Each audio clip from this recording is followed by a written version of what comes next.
The Spider-Man Retro Card Series has dipped into every corner of the Spider-Verse, from the classic to the truly obscure.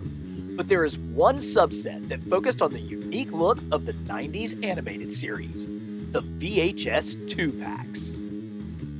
Hey y'all, welcome back to Carbon Scoring, the best place for comics, history, and action figures. The 90s Spider-Man cartoon on Fox Kids holds a special place in the hearts of every toy collector. Getting to see an animated Peter Parker with all the depth and ongoing storylines of the comics was incredible. But then getting a diverse line of figures filled with enemies and allies, that was almost too good to be true. So in 2023, Hasbro revisited this iconic line with a series of 2-packs in the form of VHS cassettes. We're going to start out with what I consider to be the grandfather of this line, and that's the 2022 Walmart exclusive cell-shaded animated Spidey. So this is a really, really good, pinless, super articulated Spider-Man, but it does have the animated look with the cell shading, and it's not overly done. I generally don't like cell shaded figures. The X-Men line that came in their own VHS packs, I felt like the cell shading kind of really ruined those. I've never really done very much with them. But this one is definitely more subtle. I think it almost has more of a comic accurate look. Aside from this kind of big stripe here, I find like this is more comic accurate than it is necessarily animated accurate, but those eyes definitely come from the 90s animated cartoon. So this one came out and I mean, it sold out immediately. It was like hard to get. If you didn't get your pre order in, you were kind of hosed on it. But great articulation, really good frame here, just a solid Spidey, and a nice beginning for what turned out to be a pretty fun line. The first of our VHS 2-packs was probably not who you would expect. Typically, you're going to go with the main character and a fairly popular villain if you want to get something started. But no, we went with Smythe and civilian Peter Parker. Now, this gives you an idea of the packaging. They're in these box packages where it looks like it's an old VHS cassette. And so, of course, they're all labeled 1, 2. They've got the names. This is Marvel Legends with that VHS font logo. And you've got some really nice animated artwork on the side. It's actually really decent packaging. I think this is pretty well done. But let's look at the figures and let's begin by going back to the 90s and start with the original Smythe figure. Holy cow, this thing is crazy weird. He's got this wild articulation with like the laser shooters coming out of his shoulders. His ponytail has fallen off. I'll have to look for that in the box. But you know, this crazy head sculpt, these almost like fish scale legs, and then these wild ball hips. Just a completely bonzo figure and one that's pretty different from most of the ones in the line. Now, the new 6-inch version kind of takes all that craziness, but brings it back together. So you've got the fins and the hooks down here, but you lose some of that crazy fish scale, so it just sort of looks better. The upper torso, of course, is this shirtless guy, again, with kind of the fins and really kind of nice paint wash there on those. I've always thought this head sculpt looked like Captain Planet. Like if you were going to do a Captain Planet custom, you would be hard pressed to find a better head sculpt than the one that Hasbro provided here. So if anybody's out there and you end up making a 6-inch Captain Planet, give me a little bit of credit for that. Again, you've got the laser shooters coming off of his shoulders. I mean, it's just a character that we would never see anywhere else. Smythe did kind of transform into a Spider Slayer in the comics, but this is such a look that's so defined by the 90s animated series. Now, the Peter Parker figure that we got back in the day was actually really solid. It's a good civilian figure. Peter has his kind of leather jacket on. It's a pretty decently accurate facial sculpt for what we saw in the cartoon, and it's got great kind of 7, 9 points of articulation, what was basically the standard at the time. But this new one is really spectacular, and I think you can see why they would start with a character like Peter Parker. Obviously, he is our guy, he is our Spider-Man, but this is just so well done. He looks exactly like he looked on the show. Sneakers, blue jeans, has his coat with his 90s sleeves rolled up. Oh, so great. I love the fact that they gave him a watch. That's actually a really nice accessory. But it all comes down to this head sculpt. that is literally screen accurate. The big eyes, the swooping hair, that animated styling. I like that this diaphragm bend is really hidden by his clothes. That works out really well. This is like something that I've wanted. I've really wanted more civilian figures in the line. And while he's not necessarily going to work in a comic display because it is such an animated style, that is a dadgum good Peter Parker figure. If Peter comes first, then MJ has to come next. And who got paired with Mary Jane Watson but none other than the Green Goblin? Again, great packaging, looks really good on a shelf. Love the VHS design. Just the little touch of getting that font right is such a major player. And the artwork, again, really fantastic. So let's look at these figures. While MJ didn't appear in the actual carded main line, we did get MJ figures as part of like two packs, like a famous couples type of thing. And I mean, it's pretty decent. I mean, she's got some April O'Neil vibes here with the yellow top and her hair. I think it looks kind of like MJ. Again, kind of that 9 points of articulation. She does have her boots on, but all of that was severely upgraded with our 6-inch version. Oh, she does. She looks like she stepped directly off of the cartoon. Yellow sweater with her pink turtleneck. She does have her friend me boots on, so it's Mary Jane. You got to watch out. She's a spicy meatball, and of course that red hair and that smile. Oh, I mean, she doesn't look exactly like something out of a John Romita Sr. drawing, but she's awfully close. This is a really well executed figure. Now, the Green Goblin from the original toy line, I think was one of the best figures in that line. It's such a classic Goblin. And when you're talking about the traditional looks for Spider-Man and his Rogues Gallery, John Romita Sr. really did kind of define what these guys look like. And this Goblin is a very, very John Romita Sr. looking version. He comes with a hand where he can hold and kind of throw a pumpkin bomb, and he's got his zapper finger over here. Really, really good head sculpt. Overall, this is one of the better animated figures. And I don't know that I love the upgrade quite as much, but I will give them credit for really trying to replicate the animated look. He's very bright. This purple is almost a pinkish color, and it's paired with a deeper purple kind of speedo suit. And I went back and I kind of double cross matched that with the cartoon, and that's accurate to the animation. There was a color change between these colors of this sort of pinkish purple and the darker purple there. Good figure. This one does have pins, so not quite as good as that first Spider-Man that we saw. He has his satchel, and he came with pumpkin bomb accessories that could go, as well as extra hands, and a Norman Osborn head that we'll take a look at here in a second. But this head sculpt doesn't look like a comic head sculpt at all. It is much more representative of what we saw on the animated series cartoon. So here's Norman with his alternate head holding his pumpkin bomb. I love the translucent green coming off of that, but really, this facial sculpt and that paint detail is great. Ooh, what an evil looking head. And they got that crazy Osborn family hair going. Really, really nicely done for the alternate head. Our next box set was the one that I was perhaps looking the most forward to and arguably the most disappointed in.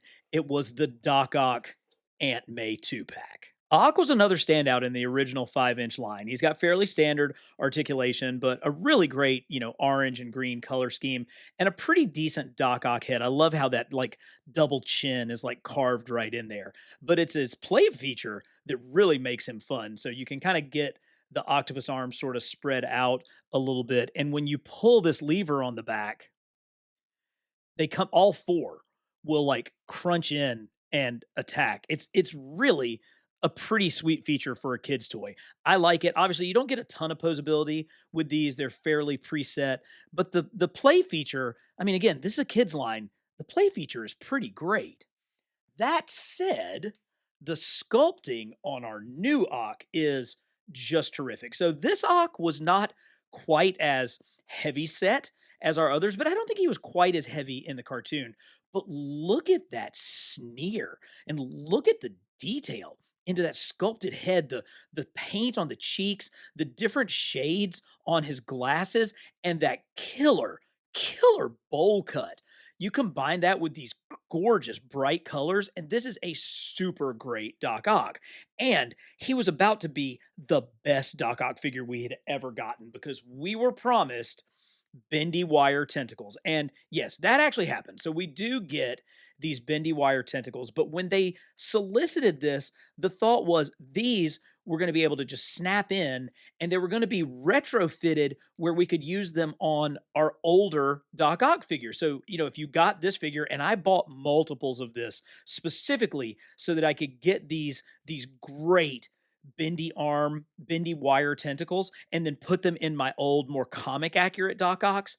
But man, once you pop these things out, they'll go in one time and then they never freaking fit again. It is so infuriating. So I have just stacks of these tentacles sitting around that now don't really go in here. They don't really go in the old ones. That whole retrofit scheme never really happened. I've tried like kind of carving out these. I've tried like shaving down the tips. You can kind of see where I've done it on that one. None of it really works. It is one of the most disappointing things that I've ever seen.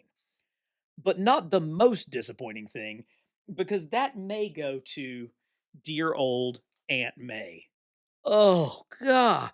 Look at how sad that woman is. Now, hey, one of Aunt May's superpowers is worrying. And I get that. She's, worrying about her little nephew, Peter. But that kind of crosses from worry into constipation. I don't love that facial sculpt. And unfortunately, she is very, very much modeled on the animated look, which includes kind of blonde hair instead of, older lady gray hair. So there's just no way that this can fit into any kind of comic display. It's so specific to the animated series and then just so kind of horrific in that facial sculpt. This may be the only Aunt May we ever get in 6-inch scale. Oh, and it just breaks my heart that it doesn't work with my comic display. But just when I thought I was out, they suck me right back in with this next two-pack of Carnage and Symbiote Suit Spider-Man. Carnage had a couple of versions in the 5-inch line, but this was the first one, and it's really, really well sculpted. You can see all of that swirling symbiote detail is actually not just painted in, but sculpted into this figure. And he has a nice little play feature where if you twist him, his fist will do, kind of the classic superpowers punch move there. He also came with a number of like symbiote accessories so that you could have like all of the tendrils and stuff flailing around. But it's really the head sculpt that takes this thing over the top. That is just super well done and really, really well done for the era. Now, the new one, basically is not dissimilar to what we've seen before with Carnage figures. In fact, I think they basically just used sort of the same claw hands and kind of axe accessory, but they kind of toned down the swirly nature of his symbiote costume for the animated look. And I think that like makes it look much more accurate to the cartoon. Still have this really great head sculpt, which I think is kind of a perfect Mark Bagley Carnage head. And Mark Bagley, of course, was the artist who designed Carnage. And so if you're going to have one artist look on this, I think this is a good one. So pretty solid figure. But my favorite from this two pack is the symbiote suit Spider-Man. Now, remember how I was talking about how I don't really like cell shading?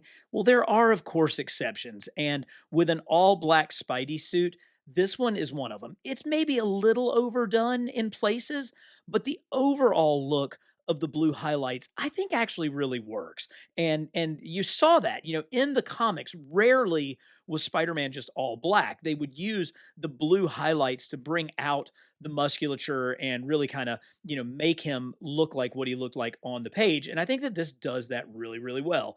I want to say that this is the Renew Your Vows body, which I never loved that Renew Your Vows figure, but it feels like every time they reuse that body, it gets better and better. And it definitely works for the black suit Spider-Man. I always kind of think of black suit as being maybe a little bit more muscular than kind of the early red and blue suit. So this frame, I think, works really well. Tight, tight lines on the black and the white. And one where, hey, The cell shading kind of works. Oh, yeah. And Carnage came with this incredibly sweet Cletus Cassidy head. Now that I get a better look at just how crazy those eyes are and how great that paint is, I think I'm going to display this guy like this. If you're loving this deep dive into Spidey animated figures, let me know in the comments and give the video a like so that more fans like us can find it and share it and grow this community that we all love. And subscribe to Carbon Scoring because we're bringing you quality content like this every week. The two pack that was probably the biggest surprise for me was the Spider Man Vulture two pack. I was really impressed with the accessories that came with this one. As you might imagine, there were a lot of Spider Man figures in the Spider Man animated series line, but this one, which I can't remember if this is Web Parachute Spider Man or one of them, I thought it was a pretty good representation of what he looked like overall. The best one was the Series 3 Superposable Spider Man, but the only one I have of that is still on display down in the Secret Lounge, so I thought I would pull this one out because it was really clean. And the Spidey that came in this two pack, even though I really probably don't like it as much as that Walmart exclusive one, it's probably more accurate to the look of the show. The spider logo on the front of the chest is a little bit smaller than what we saw with the Walmart one. And then the spider logo on the back is actually larger. And as you can see, it looks much more like what we saw with our original toy line. And the eyes are just really spot on from the show. So while this one is just kind of a meh figure for me, I will give it credit for being show accurate. But the one that really blew out this two pack was the Vulture. Oh my gosh. Look at how cool this looks. That young head sculpt, that swoop back hair. Sure, we're reusing Falcon's wings, and yeah, they do have a tendency to kind of pop out, but they're in this new sort of trans green color. The metallic shine looks so great against the others because otherwise, this is a green on green figure. And the original figure was actually really nice. You can see that he's got actually a little blaster gun that fits in this holster that I'm sure kids have lost a million of over the years. And his action feature, if I can snap the wings back down, if you squeeze his legs, the wings pop up and they have like a rotating thing here. So this was actually a good figure from back in the day. But this one just really takes the cake as being maybe the best figure out of all of these two packs. But it's the extra heads that this set came with that really take this set over the top. Early on in the animated series, Flash Thompson attends a masquerade ball dressed as his hero, Spider Man. And of course, hijinks ensue. He gets captured by the Black Widow Spider Slayer. Spidey has to come to his rescue, blah, blah, blah, blah, blah. Well, this two pack gave us a hand that can hold this extra mask and a Flash Thompson head. So I haven't figured out what kind of civilian body I want to put this relatively grumpy Flash head on, but it's such a cool thing. And then the Vulture, his storyline was that he was seeking youth, and his powers not only included his flight suit, but also the ability to sap the youth out of younger people, which of course he did with Peter. And so you get his bald old head as well as that great younger head. Just two really, really nice versions for each of these. Well, we've run out of Spider Man and Spider Man family characters to hold down one of these two packs, so we're going to go with Spidey's main ally in Daredevil going up against the Hydro-Man in the penultimate two pack. Hydro-Man did actually get a figure in the final wave of the animated series line, but I actually don't have that one. I didn't realize that. I need to pick that up the next time I see one. It looked almost like a Sandman repaint. Sandman famously wasn't in the cartoon, but the Hydro Man figure really just looks like they said, "Oh crap, we got to use this thing. Let's paint him blue and make him water." Hydro Man is obviously one of the doofier characters, which is kind of sad because there is nothing more powerful than water. If you ask me what has done more damage at my home than anything, it's obviously water. So the fact that he's such a doofy character is kind of sad. I do like these attachments that come on his feet, kind of give him that good look. And we've seen Hydro Man in the Marvel Legends proper line, but not in his full water form. So I guess that's kind of a neat addition. Now, Daredevil did make it in the Spider Man animated line. And here is that character: crazy ball hips, crazy ball shoulders, way, way, way too broad. And for some reason, I think I was going for the animated look. I attempted to white out his eyes. And of course, I did a terrible job of that because it was 25 years ago. And, I was just a kid. So forgive me. But, this was the original Daredevil.